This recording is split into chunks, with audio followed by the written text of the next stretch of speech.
5 years have passed since the debut of the Dodge Nitro, an interclass all-wheel drive with an extravagant appearance. Let's see what is hidden under the brutal suit. Dodge Nitro, despite the common platform with the Jeep Liberty/Cherokee, turned out to be very peculiar. And not only because of the design, for which he is called both a bulldog, and a skating rink, and a lip-rolling machine, and also because of the amazing technical features.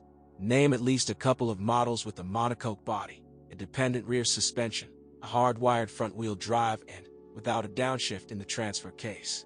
That is, it is clearly not a crossover, but not a universal SUV either. Since we started with an all-wheel drive transmission, we will consider it in more detail. In fact, there are two versions of 4x4, part-time 4WD and AWD. The latter was combined only with automatic transmission, but Nitro officially supplied to Russia was equipped only with part-time 4WD.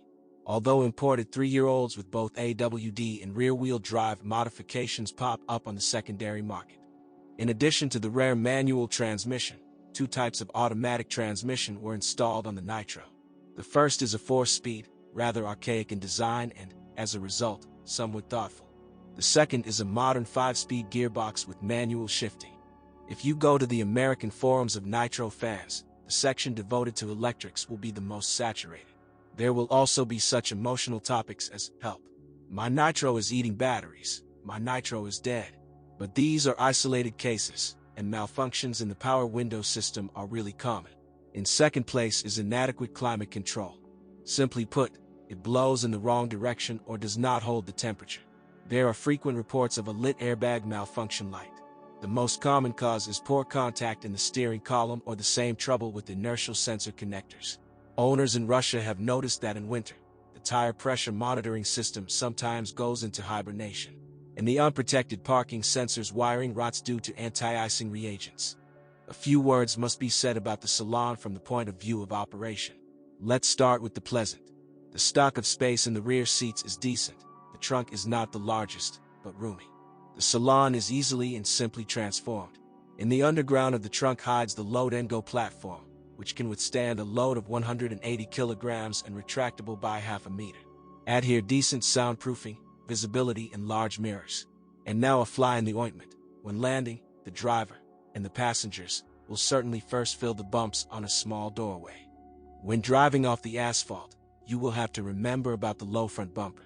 The body also lit up with several unpleasant features. There are known cases of rust on the roof at the attachment points of the rails and in the area of the rear door wiper. The choice of engines is not great, although by modern standards it is already not bad when it is available at all.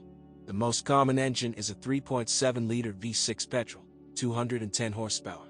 The top version of the RT was equipped with a 4.0-liter engine, 258 horsepower. The stuffing of these units is strong, although they are known for the lit check engine light. Yes, Euro 4 compliance is not given just like that. In the early years of production, gasoline Nitros were recalled due to a malfunction of the control unit, which was manifested by a briefly stalled engine. Versions with the 2.8-liter turbo diesel, 177 horsepower, sold well. This engine from the Italian company VM Motori is equipped with a common rail system, Bosch, piezoelectric injectors, and a variable geometry turbine. Its technical characteristics are very good. One torque of 400 Nm is worth something, but, alas, there are some operational features. Even if we take out the problems with the power system due to low-quality fuel, there will still be breakdowns in the gas distribution mechanism. They are found on specimens with a mileage of more than 100,000 kilometers. Malfunctions of the exhaust gas recirculation system valve and burst rubber pipes were also noted. It was nice to know that Nitro belongs to such a small number of cars now with a fairly strong suspension. Its design looks like this. At the rear, the solid axle beam is mounted on 5 levers, supplemented by springs and an anti-roll bar. The front suspension is independent, with AA arms, coil springs, and anti-roll bar. The only part that will have to be changed regularly in our conditions is the stabilizer struts. By the way, the hot version of the RT, in addition to minor differences in design, comes standard with 20-inch wheels, which are optionally available for the SLT. But the downside of low-profile tires on our roads is the lack of a smooth ride. Here it is, a modern example of a square design, perfect for the role of a tractor and, of course, outperforming crossovers with the strong chassis.